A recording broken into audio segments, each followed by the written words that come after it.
Muy bien, pues muchas gracias, Eva. Eva se está especializando en presentarme, porque es la segunda vez que lo hace.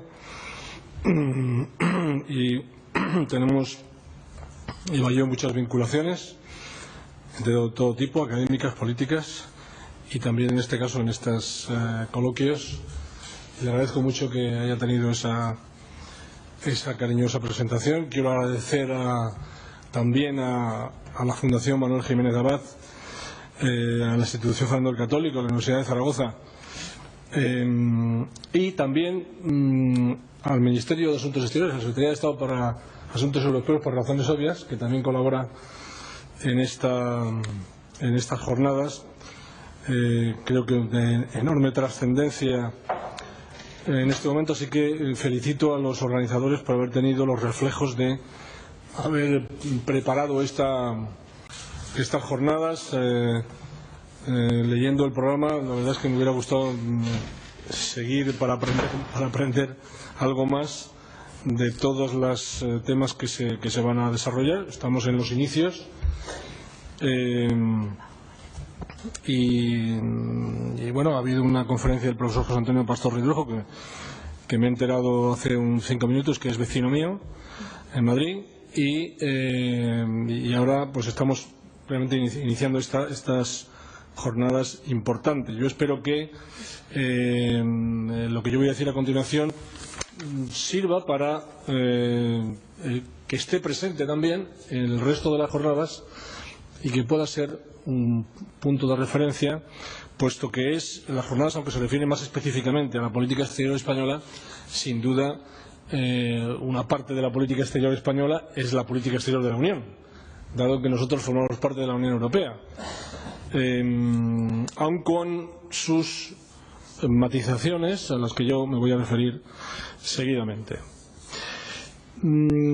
Hay que empezar diciendo una obviedad, ¿no? Y es que la política exterior de la Unión Europea está absolutamente condicionada por el momento presente, ¿no? Si nosotros hablásemos del pasado, pues hablaríamos de cómo poco a poco la Unión Europea ha ido configurándose como un actor político, como una organización básicamente económica y comercial, como la Unión, que así nació. Es una organización que se ha ido politizando, y un salto en este sentido ya fue el Tratado de Maastricht, pero sobre todo con el Acta Única Europea, pero sobre todo el Tratado de Lisboa, que es un tratado que está pensado para la política exterior, mientras que Maastricht es un tratado pensado para la unión monetaria. El Lisboa era decir, bueno, hemos producido avances significativos en lo económico, la Unión Europea es una referencia de bienestar y de prosperidad. Bueno, no digamos en España, ¿no?, en donde nos ha venido de la Unión Europea, conviene recordarlo en estos días, que a la gente se lo olvida enseguida, nos han venido casi un punto de PIB a fondo perdido todos los años desde que estamos en la Unión Europea. Lo recordaba yo antes de ayer en San Fernando, en Cádiz, porque ahora la visión de la Unión Europea es una visión, bueno, de ahí vienen problemas y la Unión nos impone, cosa que los gobiernos siempre dicen, no, lo malo es que nos lo impone la Unión. Cuando es algo bueno es mío el mérito, pero cuando es algo malo es la Unión. Bueno, pues hay que recordar que las infraestructuras de ferrocarril, que yo el otro día se lo comentaba, en fin, a algunas personas en un debate que tuvimos en San Fernando, o las carreteras, básicamente ha sido por ayudas de la Unión Europea. ¿Sí? El cambio de España espectacular, producido durante la democracia, tiene muchísimo que ver con la pertenencia a la Unión Europea. Ahora estamos en un momento de crisis y todo se resiente, pero no podemos olvidar esto que ha pasado. Y cuando parecía que, bueno, que estábamos entrando en el siglo XXI con una perspectiva envidiable económicamente, ¿no? Estábamos en el mundo de la globalización y de pronto se nos cae el entramado esencialmente por algo que no tiene mucho que ver con la Unión, o tiene algo que ver, pero esencialmente es algo que viene de los Estados Unidos, y se produce un corte en el desarrollo de la política exterior de la Unión Europea.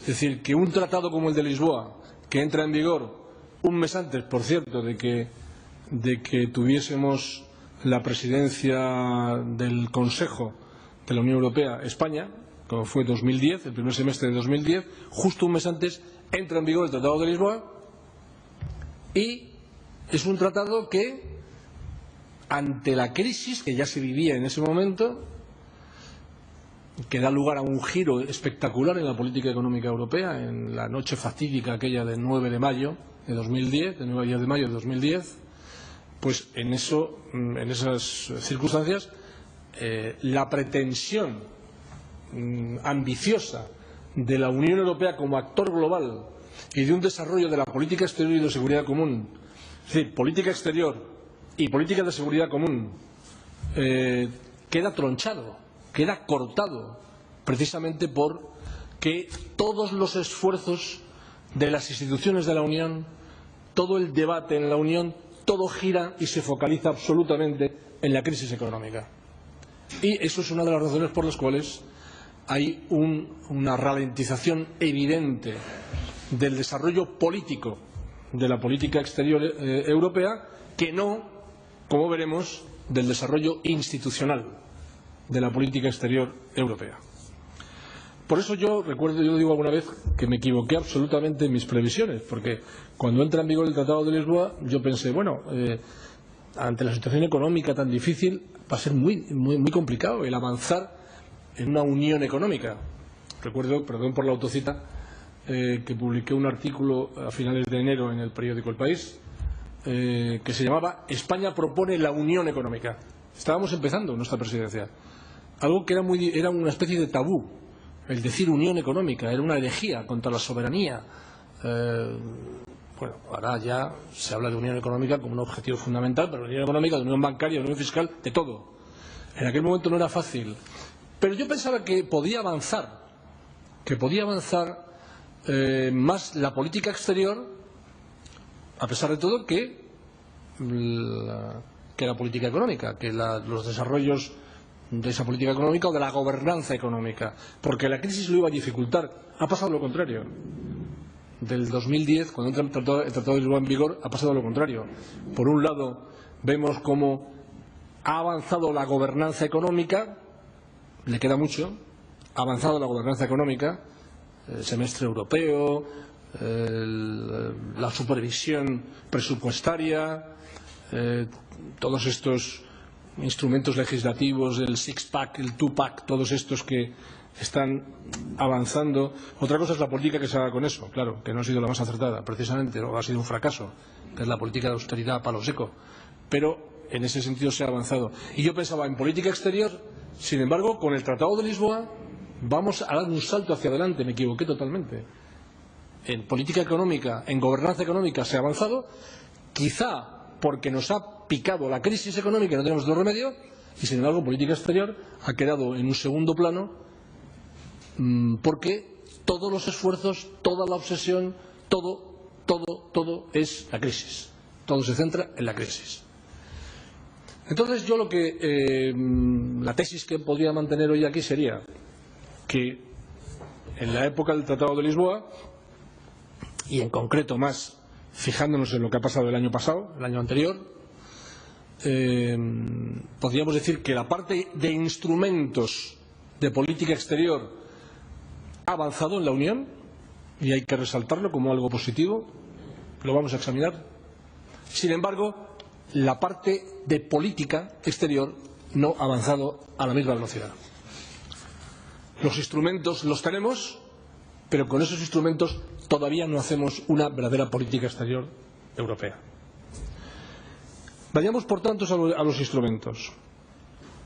Bueno, el Tratado de Lisboa da un salto importantísimo, ¿no? El Tratado de Lisboa en realidad es el 95% del Tratado Constitucional, al que antes se ha referido Eva. El Tratado Constitucional que falló porque Francia y Holanda votaron en contra, fundamentalmente Francia, claro, es la que tronchó ese Tratado Constitucional, y debo decir que ahora que no sé si hay algún francés aquí socialista, debo decir que mucho tiene que ver el Partido Socialista francés. Fue lamentable la actuación chauvinista de sectores del Partido Socialista francés, entre ellos Fabius, que hoy es ministro de Asuntos Exteriores de Hollande, y que fue sin duda uno de los grandes dirigentes que se opuso en contra del Tratado Constitucional, pensando y diciendo que bueno, que no era suficientemente de izquierdas.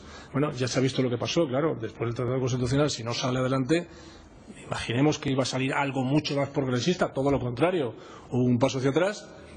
En el fondo hay un tema que tiene que ver con Francia, y es que los avances en soberanía política, en cesiones de soberanía política, a Francia le cuesta mucho más que a Alemania. Y ahí se vio precisamente en esa circunstancia. Pero bueno, lo cierto es que se recuperó. En eso no lo hizo mal Sarkozy. Se recuperó, y el Tratado de Lisboa, como digo, es prácticamente el tratado constitucional fallido, pero al que se le quitó, se le podó los aspectos más políticamente sexys, es decir, se le quitó la apariencia constitucional. La Carta de Derechos Fundamentales se manda al final en un protocolo, no se mete lo de los símbolos de la bandera, del himno, o sea, se le quita el envoltorio más solemne constitucional, pero queda, y en el caso de la política exterior quedan dos cosas muy importantes. Se crea un ministro de Asuntos Exteriores, alto representante, alta representante en este caso, a través de Lady Ashton, y se crea un Servicio Europeo de Acción Exterior, es decir, un servicio diplomático europeo. Es sin duda una verdadera ministra de Asuntos Exteriores, porque dirige la política exterior y de seguridad común. Se supone que dirige la política exterior y de seguridad común Lady Ashton. Preside el Consejo de Asuntos Exteriores. Se reúnen todos los ministros de Asuntos Exteriores, y quien preside ese Consejo de Asuntos Exteriores es Lady Ashton, la alta representante para la política exterior, y además es vicepresidenta de la Comisión. La ministra de Asuntos Exteriores no se le llama así, es otra de las cosas que se podan, se llama alta representante, pero esta persona es la que tiene que cuidar, dice el tratado, de la coherencia de la política exterior europea. Y la otra gran pata fundamental de este paso institucional hacia adelante de la política exterior es el Servicio Europeo de Acción Exterior, que está en el artículo 27.3 del Tratado de Lisboa, y que diríamos que se ha consolidado, en este tiempo se ha consolidado ese Servicio Europeo de Acción Exterior, que detenta eso que se podría llamar el poder normativo en política exterior en la Unión. El año que viene habrá una reconsideración de ese Servicio de Acción Exterior, habrá quizá una reorganización, una reestructuración. La idea es que 5 años después, entra en vigor el 2009, 5 años después, 2014, se va a reexaminar qué ha pasado con ese servicio. Por tanto, el año que viene será importante para ver si hay cambios o no en ese Servicio de Acción Exterior, que es un servicio diplomático, que son 140 delegaciones en este momento en el mundo, comandadas por un verdadera embajador o embajadora de la Unión, y con 4.000 funcionarios, y con un servicio central en Bruselas, en donde por fin conseguimos al menos que hubiera un director general, en este caso para Europa y Asia Central, español, Luis Felipe de la Peña, al que conozco mucho y con el que trabajé hace algún tiempo muy estrechamente, ¿no? Que es una persona estuvo en Moscú, y embajador, y bueno, es una persona realmente de valía, ¿no? Pero es verdad que, aun teniendo esos instrumentos, la Unión Europea como actor global no ha progresado de forma excesiva. hay que tener en cuenta que en política exterior no solamente tiene peso la alta representante, sino que tiene peso el presidente del Consejo Europeo, que representa a la Unión, Van Rompuy, y el presidente de la Comisión, que también la representa en las relaciones internacionales en los temas de competencia de la Comisión, en este caso Barroso. Esa tricefalia, Van Rompuy, Ashton, Barroso, no funciona de forma engrasada en la Unión Europea. Para empezar, Catherine Ashton tiene un perfil político bajo, lo mantiene premeditadamente un perfil político bajo, no manifiesta una gran iniciativa política, no la ha manifestado. Ahí se dice que es que hay que poner de acuerdo a mucha gente y en los temas de política exterior es difícil, pero yo creo que también ha habido algo que se puede criticar. Sin duda, Lady Ashton, yo creo que no ha tenido toda la iniciativa política que podía haber tenido, a pesar de todo. Pero luego tenemos a Van Rompuy muy ocupado en los temas económicos y a Barroso muy ocupado en los temas económicos y no se han volcado tampoco en política exterior. Y luego tenemos un órgano, que es el caso del Parlamento Europeo, que sí que pretende ocuparse de política exterior, pero es sabido que los parlamentos en política exterior tienen una gran capacidad de debate, pero no tienen una absoluta capacidad de tomar decisiones, que las toman los ejecutivos. Lo más importante que ha hecho el Parlamento Europeo desde el Tratado de Lisboa a este respecto es aprobar, porque tenía que aprobarlo y lo negociamos en la presidencia española. Yo creo que es una de las cosas que podemos presumir de esa presidencia, acordar en la puesta en marcha del Servicio Diplomático Europeo, del Servicio Europeo de Acción Exterior, que necesitaba un acuerdo y un voto del Parlamento Europeo. A partir de ese momento el Parlamento Europeo ha tratado con mucho entusiasmo muchos temas, pero no tiene una capacidad de influencia, salvo en determinados acuerdos, por ejemplo, comerciales, que tienen que ser aprobados, o tratados internacionales que tienen que ser aprobados por el Parlamento Europeo. Yo destacaría en este tiempo como asuntos que han estado en la agenda del Parlamento Europeo y que han estado, pues, como digo, con gran entusiasmo dentro de ese Parlamento, el tema de la primavera árabe. La primavera árabe ha sido algo que se ha seguido y se sigue muy de cerca por el Parlamento Europeo. Y sobre todo en el impulso a la democratización ante los regímenes de la primavera árabe. El caso de Siria, aunque hay que tener en cuenta que Siria es un dossier en donde estamos divididos claramente en la Unión Europea. El Reino Unido y Francia son partidarios de darle armas a los rebeldes y tomar partido claramente por un lado en ese sentido, y sin embargo los demás todavía no estamos en esa tesitura y creemos que es posible una salida negociada, y todavía no está en esa tesitura tampoco los Estados Unidos de América en ese asunto, ¿no? La oposición siria no es precisamente un dechado de virtudes, está muy fragmentada. Hemos visto ayer barbaridades cometidas por relevantes dirigentes de esa oposición. En fin, es una situación muy compleja en donde ahí, por ejemplo, no hay una unidad en la Unión Europea. El Parlamento Europeo se ha ocupado también del caso Timoshenko, la dirigente ucraniana que sufrió vulneraciones de los derechos humanos bastante evidentes en el proceso judicial. Se ha ocupado también del tema de Irán. Ahí sí que hay más unanimidad en el tema de Irán, las sanciones sobre Irán. La política de el palo y la zanahoria es la que está llevando a cabo la Unión Europea con Irán. También es la política que mantiene los Estados Unidos, y hay bastante consenso que es la que debe seguirse, no la de poner en primer plano una intervención en Irán, sino la de intentar llevar a Irán y a su programa nuclear a un plano civil y no al que nos tememos que es en este momento, ¿no? Y bueno, esto es un asunto que se comparte también el debate en el seno de Naciones Unidas. Ha habido debates interesantes en el Parlamento Europeo, como es el caso de Rusia y los derechos humanos. Todo lo que tiene que ver con los derechos humanos, ahora que veo ahí a Jesús María Alemany muy atento, todo lo que tiene que ver con los derechos humanos en el Parlamento Europeo siempre tiene muchísima presencia.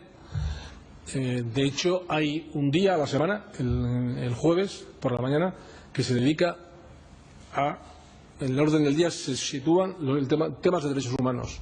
Parlamento Europeo, porque es verdad que eso es una identidad europea que se mantiene, que se protege, que se cuida, que son los temas de derechos humanos y libertades en lo que más unión hay entre nosotros.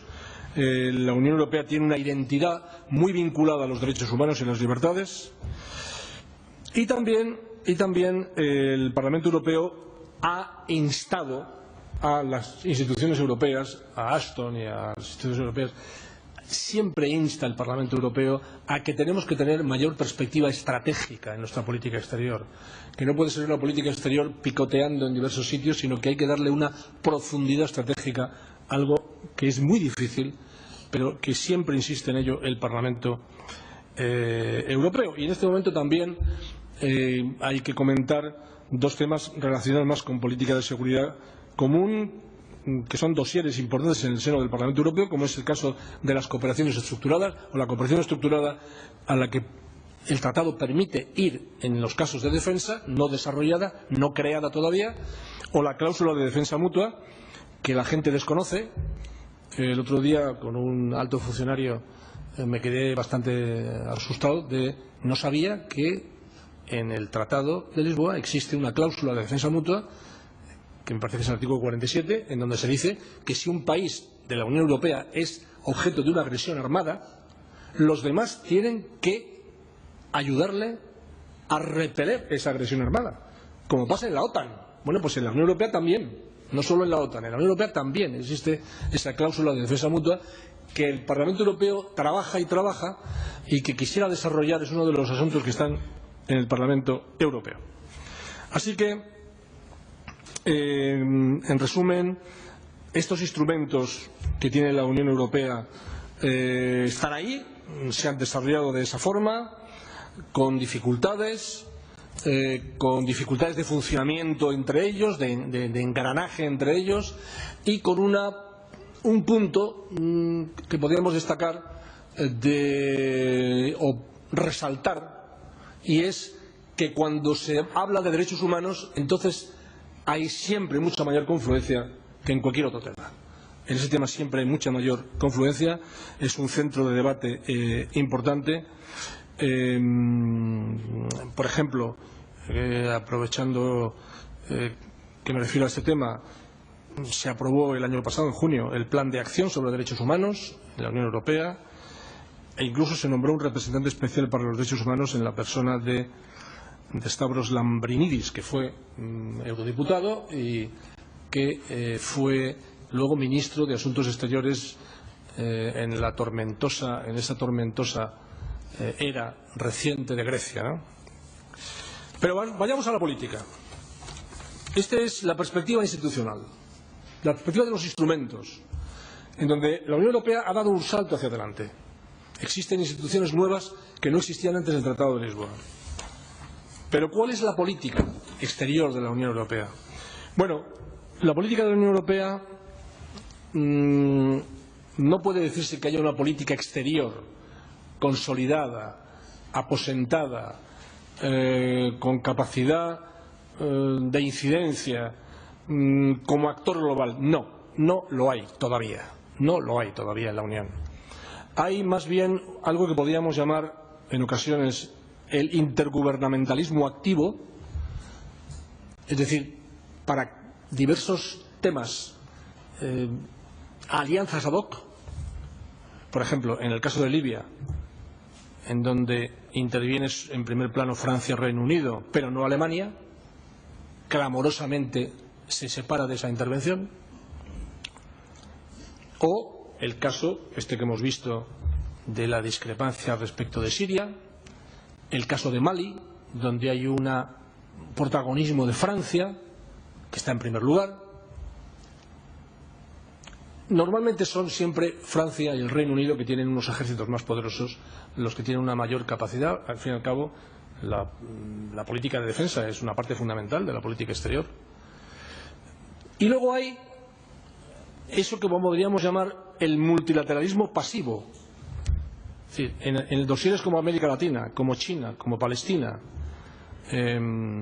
Ahí la Unión Europea tiene una perspectiva multilateral, vamos todos, pero cuando vamos todos siempre hay una parte más bien pasiva, más que activa, porque es difícil el poner de acuerdo todas las posiciones. Yo me voy a referir a este respecto a 4 diferentes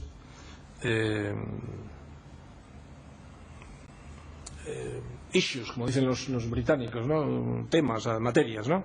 Enfoques de la política exterior, de la política exterior, no de la parte institucional de la política exterior, sino de la parte política de implementación, de toma de posiciones políticas en la política exterior de la Unión. Lo primero es los partenariados estratégicos. La Unión Europea lanza eso de partenariados estratégicos a raíz del Tratado de Lisboa. Son desarrollos que vienen después del Tratado de Lisboa. Tenemos que tener unas relaciones como Unión, no país a país, sino como Unión, con grandes potencias mundiales. Segundo, la Unión Europea tiene que tener una política de seguridad. También avanza después del Tratado de Lisboa. Tercero, la política de la Unión Europea de ampliación no se detiene, es una dimensión de la política exterior, sui generis, los dosieres de ampliación. Y por último, la Unión Europea está presente en organizaciones multilaterales, que el profesor Pastor Rigojo conoce muy bien, y en donde la Unión Europea también debería jugar un papel. Voy a ir rápidamente, antes de que me corte definitivamente, voy a ir rápidamente a cada uno de estos estas perspectivas que señalaba. Los partenariados estratégicos. Bueno, los partenariados estratégicos, que tienen mucho que ver con la economía.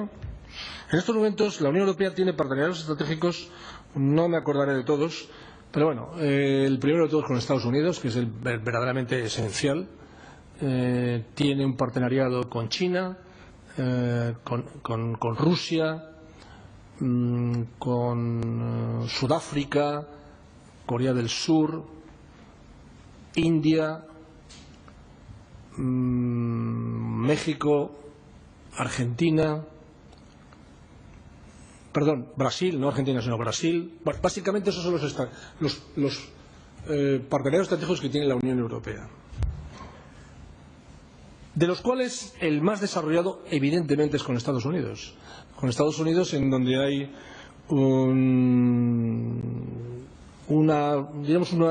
ha resucitado un poco el Consejo Transatlántico, Económico Transatlántico, y en donde ahora mismo tenemos delante una negociación fundamental, importantísima, que es el acuerdo de libre comercio con Estados Unidos. Sin duda, en muchos años, lo más importante que se ha negociado con Estados Unidos. Luego tenemos el caso de China. En China no se ha avanzado mucho. En las últimas reuniones que ha habido con China pasan un poco sin pena ni gloria.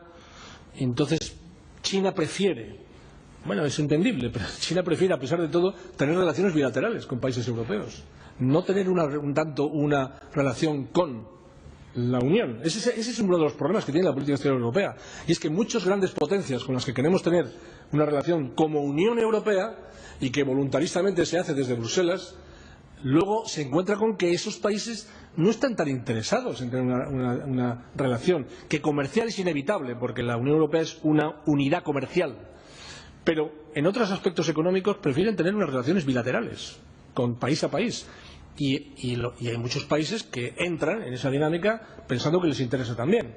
Esa es la dialéctica en la que nos encontramos todavía. Un ejemplo de ello es China. Rusia, ahí tenemos dos debates. Un debate sobre visados. Rusia quiere la liberalización de visados.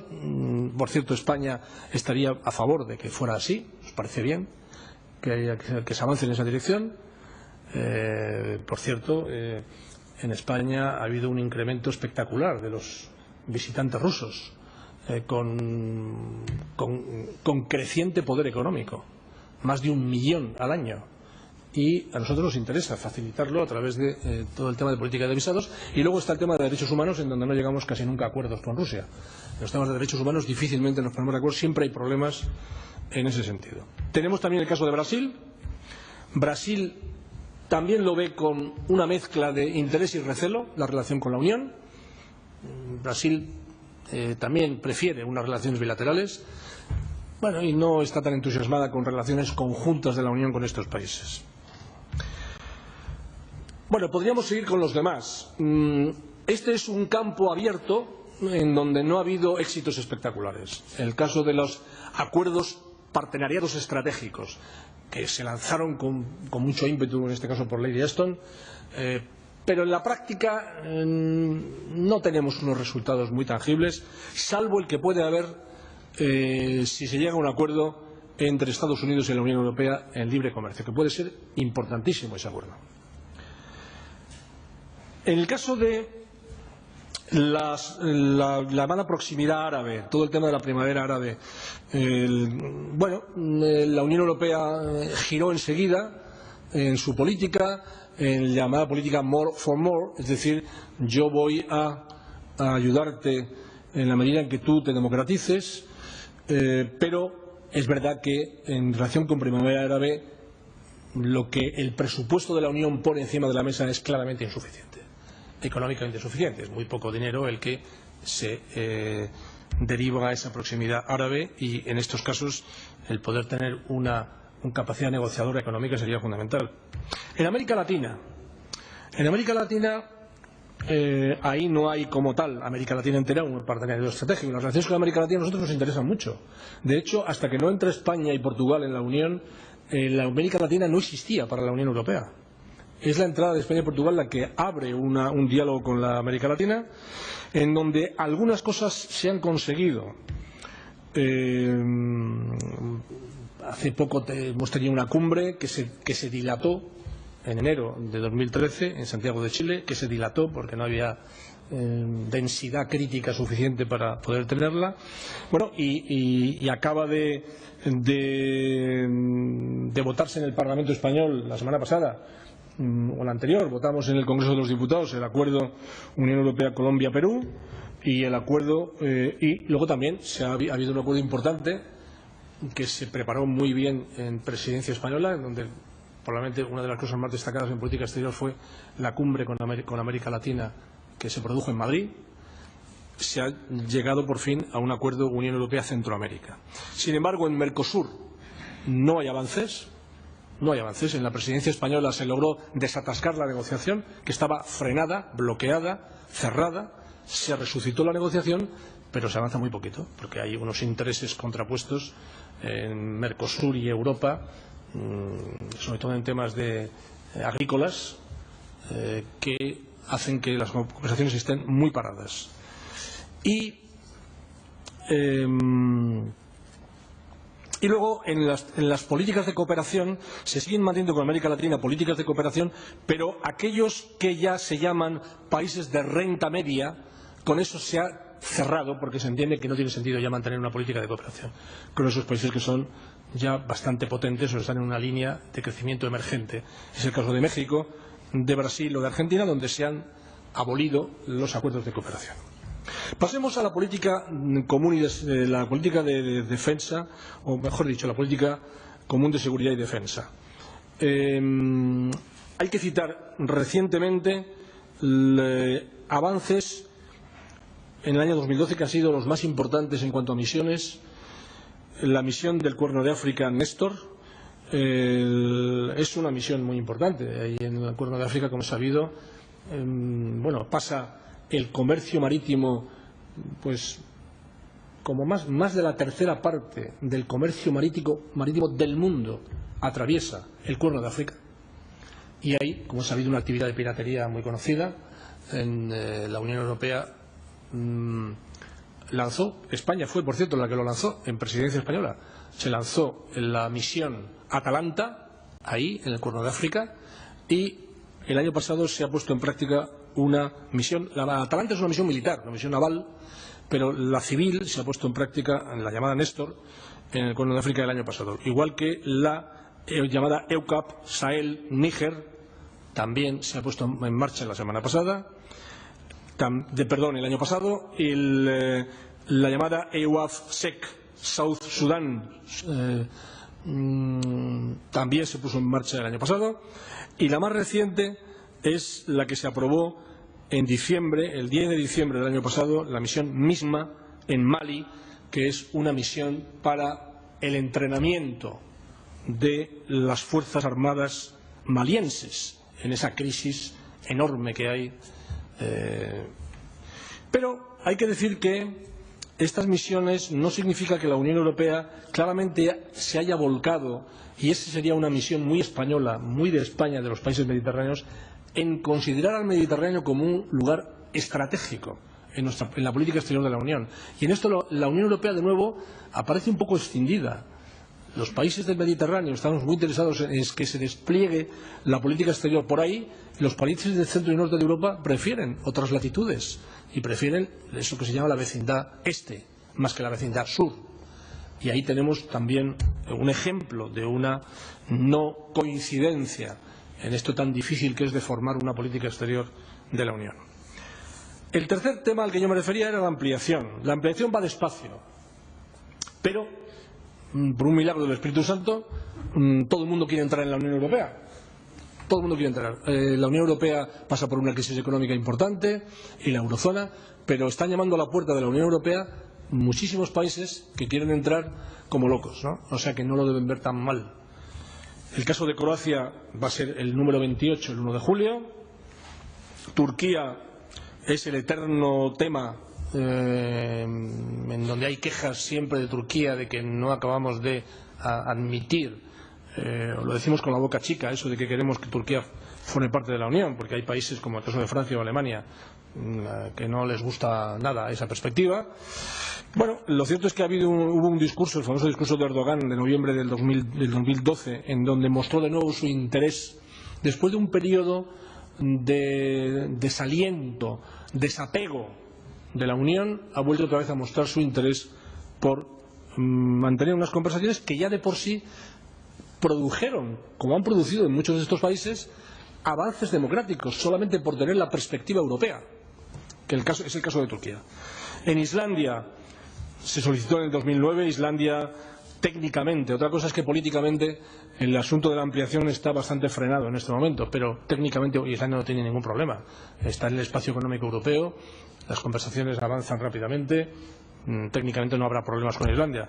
Con la antigua República de Macedonia todavía no se han abierto negociaciones, solicitó su entrada en el 2004 porque hay un problema terminológico con Grecia, porque hay una región de Grecia que se llama Macedonia. Y hay un problema terminológico importantísimo que no hay forma de desatar. Es como si alguien quiere entrar en España, en la Unión Europea, y se llama Aragón. Imaginemos que un país quiere entrar en España y ese país se llama Aragón. Y entonces España dice, oiga, es que no podemos admitir que se llame usted Aragón, porque es que hay una región española que se llama Aragón. Entonces, bueno, pues ese es el tema que hay ahí, bueno, mucho más complejo, evidentemente, que lo que yo simplifico, ¿no? Serbia ya es candidato desde marzo del año pasado. Montenegro ya es candidato desde junio del año pasado. Albania y Bosnia y Herzegovina lo han solicitado. Albania en el 2009, Bosnia en el 2010. Son eso que la jerga de la Comisión le llama candidatos potenciales, que esto ya llega un momento en que hay una terminología sibilina, de una invención terminológica complicada. Bueno, candidatos potenciales, no son candidatos. Y el tema de Kosovo, que nos afecta a nosotros claramente, porque nosotros no reconocemos a Kosovo. Y Kosovo quiere ser candidato en la Unión Europea y tenemos allí un serio problema con Kosovo. Y por último, instituciones multilaterales. Bueno, la Unión Europea muestra su debilidad en política exterior, especialmente en las organizaciones multilaterales. Porque ahí la Unión Europea primero pugna por tener un estatus como tal, pero al mismo tiempo hay países que tienen su estatus y no hay coincidencias siempre. Naciones Unidas. En Naciones Unidas, como es sabido, somos observadores desde el año 2011, como Unión. Pero cuando hay dosieres tan importantes como el tema de Palestina, Palestina se votó, como es sabido, y además se aprobó de forma abrumadora por la Asamblea para tener el estatus de observador en Naciones Unidas. Se votó el 29 de noviembre del año pasado, hace muy poco tiempo. ¿Y qué pasó? En esa votación, 14 dijimos sí, 12 se abstuvieron, entre ellos países importantísimos en esa abstención, el caso, por ejemplo, del Reino Unido. Y uno, como no, como siempre, Chequia, dijo que no. Es decir, mayor discrepancia no puede haber. Diferencias absolutas. Antes yo hablaba del tema de Siria, que tiene mucha fuerza como debate en el seno de Naciones Unidas, pero en donde no hay una posición común tampoco en la Unión Europea. El tema de Irán. En el tema de Irán ya dije anteriormente que sí que tenemos una posición más coincidente, y también tenemos una posición más coincidente en Mali, que siempre conectamos. La Unión Europea siempre tiende a conectar estas misiones con Naciones Unidas, en este caso la resolución 2085 del Consejo de Seguridad. En el caso del Fondo Monetario Internacional, otra institución multilateral, el Fondo Monetario Internacional, ahí no hemos conseguido todavía la silla del euro en el Comité Ejecutivo del Fondo Monetario Internacional. No lo hemos conseguido. Bien, con el Fondo Monetario Internacional hay sus más y sus menos. En estos momentos el Fondo Monetario Internacional, curiosamente, está siendo mucho más presidido por Christine Lagarde, está siendo mucho más pro intervención económica contra la austeridad que lo está siendo la política aún oficialmente dominante, aun con un punto de inflexión que hay en la Unión Europea. Y en el tema del G20, otro organismo multilateral, bueno, pues la Unión Europea está presente. Hay un debate, bueno, que no tiene que ver con que la Unión Europea coincida o no coincida. Es el debate sobre el crecimiento. Se aprobó en Los Cabos, en México, se aprobó en junio del año pasado un plan de crecimiento y empleo. Vamos a ver qué pasa ahora. Hay un dossier importantísimo, que es el de los paraísos fiscales en el G20. Esta tarde, en el Congreso de los Diputados, vamos a tener un debate en la Comisión de la Unión Europea. Vamos a tener un debate precisamente sobre el asunto de los paraísos fiscales, porque y el fraude fiscal, que es una de las cuestiones que va a tratar el Consejo Europeo del día 22 de este mes, dentro de unos días. Va a haber un Consejo Europeo dedicado a energía y a temas relacionados con el fraude y la evasión fiscal. Aunque el Consejo Europeo es bastante tímido, a mi juicio, al menos en el borrador de conclusiones que he podido leer, en cuanto a los paraísos fiscales, que es la clave, sin duda, a este respecto, y que necesita una colaboración supranacional. El órgano adecuado para ello es el G20, tiene mucho interés ahí los Estados Unidos, y vamos a ver si damos un paso hacia adelante en este sentido. Bueno, esto es un poco la visión, el panorama al que podríamos añadir, pero yo ya no quiero aburrirles más, me he pasado claramente del tiempo. Pero es que esto de la política exterior de la Unión Europea da para muchísimo, ¿no? Y ¿qué es la política de vecindad? Todo el tema de política de vecindad, me he referido a ello antes, la política de vecindad este, la política de vecindad sur, que también es otro de los componentes de la política exterior de la Unión. Como vemos, un mosaico muy amplio, tiene muchísimas facetas, y la Unión Europea avanza con dificultades. Tiene sus sombras y sus luces, ha avanzado bastante en los temas institucionales, ha avanzado menos en las políticas prácticas, pero en fin, eso es la realidad de la Unión. La realidad, mejor esto que nada, desde luego. Pero tenemos que ser mucho más ambiciosos, porque aún la Unión Europea, como resumen de todo, podríamos decir, aún no es un actor global. La Unión como tal no es aún un actor global. Muy bien, pues muchas gracias.